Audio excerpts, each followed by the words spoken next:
penyaluran bansos itu melalui kementerian apa?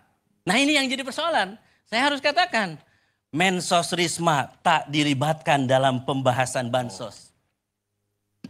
Dalam sebuah diskusi, Profesor Yusril Iza Mahendra, pendukung 02, dibuat terdiam dan tercengang dengan data-data yang ditunjukkan oleh politisi muda PKS pendukung 01. Data ini menunjukkan adanya konspirasi kecurangan Pilpres 2024 yang menguntungkan Capres, Cawapres 02. Simak videonya sampai habis.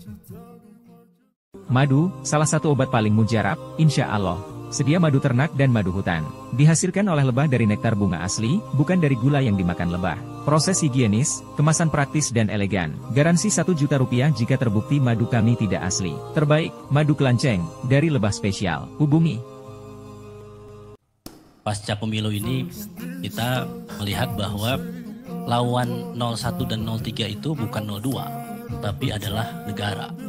Dan ini yang menjadi persoalan sejak awal, sehingga menyebabkan lapangan ini menjadi tidak datang. Terakhir misalnya tiba-tiba kabinet membahas tentang bagaimana program makan siang gratis untuk 2025 nanti. Ini seakan-akan Pilpres ini sudah selesai, bahwa negara sudah tahu siapa pemenangnya. Padahal KPU belum mengumumkan itu. Dan kalau kita ambil ke belakang, kan kenapa sih isu hak angket ini muncul?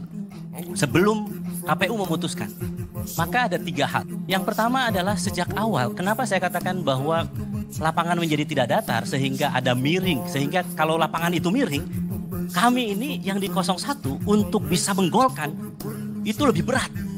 Untuk bisa menggolkan 1-0 itu lebih berat dibandingkan, mohon maaf, misalnya 02 karena lapangannya lebih menguntungkan yang bersangkutan, karena di situ ada upaya negara untuk mengintervensi, untuk memberikan dukungan, maka mudah bola itu menggelinding dan bisa masuk ke 01 dan 03. Apa contohnya? Menurut saya intervensi negara di situ yang selalu Mas Eb katakan bahwa ini harus lawan Pak Jokowi. Tolong yang Anda maksud negara itu apa? Ya, saya akan jelaskan. Konkret aja. Baik. Coba kalau negara termasuk Anda juga, Anda kan DPR. Oke. Baik.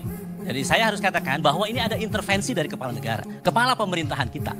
Ya, sejak awal misalnya saya katakan bagaimana MK bisa memutuskan satu keputusan yang kemudian menggolkan seorang anak presiden dan diberikan privilege secara khusus dengan merubah undang-undang. Dan kemudian MK-nya, kepala MK-nya diberhentikan oleh keputusan MK-MK.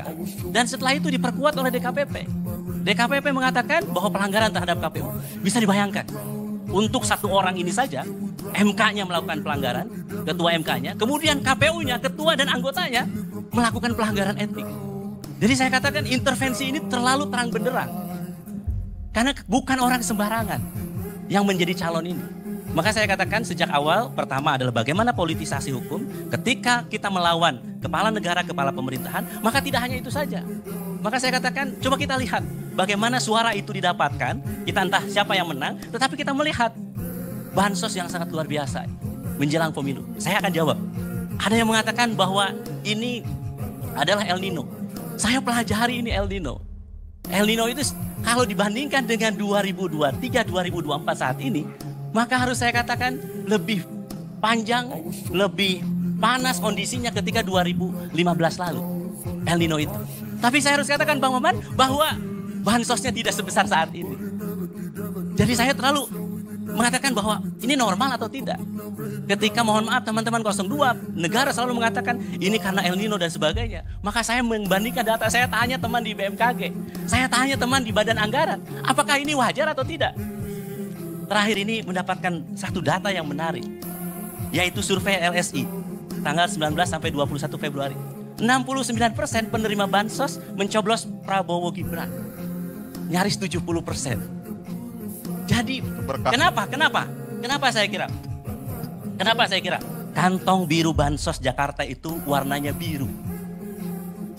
Sama dengan kaosnya Prabowo Gibran, warnanya biru juga. Dan saya menemukan data dan fakta, dan ini sudah ada di Timnas 01, bahwa pembagian bansos juga, ada kaosnya juga, ada stikernya juga. Dan yang membagikan adalah aparat. Saya sebetulnya agak kaget yang disampaikan oleh Bang Deddy. Loh, kita nggak pernah ngobrol sebelumnya, tapi apa yang disampaikan oleh Bang Deddy? Oh, ada kesamaan dengan di dapil saya. Di Jabar 7, pengerahan aparat kemudian mobilisasi, dan penggunaan dana bansos untuk kepentingan salah satu calon. Jadi saya katakan ini wajar kalau surveinya bisa seperti ini. Bukan karena tiba-tiba orang memilih, oh ini karena mungkin program bansosnya menggelontor, kemudian kami menentang bansos, kemudian yang menerima bansos simpati dengan 02. Enggak, karena memang ada by design. Yang kita lihat, yang kita duga yang itu dilakukan. Itu sebagian ada amplopnya juga tuh, bukan? Betul, saya kaget juga 300.000 kok. Loh nilainya kok sama dengan di dapil saya. Terus cara-caranya memanggil aparat juga kenapa sama? Inilah yang kita saat ini bangun komunikasi. Penyaluran bansos itu melalui kementerian apa? Nah ini yang jadi persoalan. Saya harus katakan, Mensos Risma tak dilibatkan dalam pembahasan bansos. Itu Prof. Yusril, saya sudah menyiapkan jawaban-jawaban dari 02. Karena saya diskusi tentang ini itu sudah panjang. Di berbagai TV. Jadi El Nino saya tahu jawabannya, terus kemudian COVID, termasuk juga semua penyelenggaranya itu saya sudah tahu jawabannya. Saya tambahin sedikit. Itu juga kita harus pertanyakan, karena menurut data yang ada di Mensos, itu kalau saya tidak salah 18 sampai 20 juta penerima. Tapi yang sekarang itu penerima hampir 50 juta orang. Nah persoalannya, ketika tadi persoalan tidak melibatkan Kementerian Sosial, datanya tidak digunakan, lalu datanya siapa? Ini juga yang terjadi apa? Orang yang kaya raya, barusan saya sebelum datang ke sini, saya telepon kawan saya. Benar nggak yang menerima orang kaya raya juga? Banyak juga orang yang mampu menerima bansos ini. Pertanyaannya, bansos ini apakah memang untuk menyelesaikan persoalan El Nino atau ini menjadi bagian APK atau bagian dari stiker atau alat kampanye ditambah dengan bansos negara ini. Ini saya ingin katakan, apa yang saya sampaikan di berbagai forum tentu tidak punya makna apa-apa. Kecuali apa? Rakyat menghendaki ada forum terbuka yang lebih transparan untuk membuka ini. Dengan cara apa? Memang salah satunya hak angket. Karena dengan hak itu maka rakyat bisa tahu jawaban-jawaban kekhawatiran itu. Benar nggak bansos ini dipolitisasi? Benar nggak aparat ini dimobilisasi untuk memilih 02? Benar tidak? Saat ini ketika KPU membiarkan cawapresnya menjadi Gibran tanpa ada PKPU, bisa dibenarkan atau tidak? Jadi sebetulnya banyak pertanyaan-pertanyaan publik yang saat ini ditanyakan dan seharusnya memang ini bisa dijawab. Dan kita mengatakan, Bang Karni, saya sebagai generasi muda ya yang berada di PKS selalu mengkhawatirkan ini. Kami ini jarang sekali anak dari seorang pejabat ini, pejabat itu.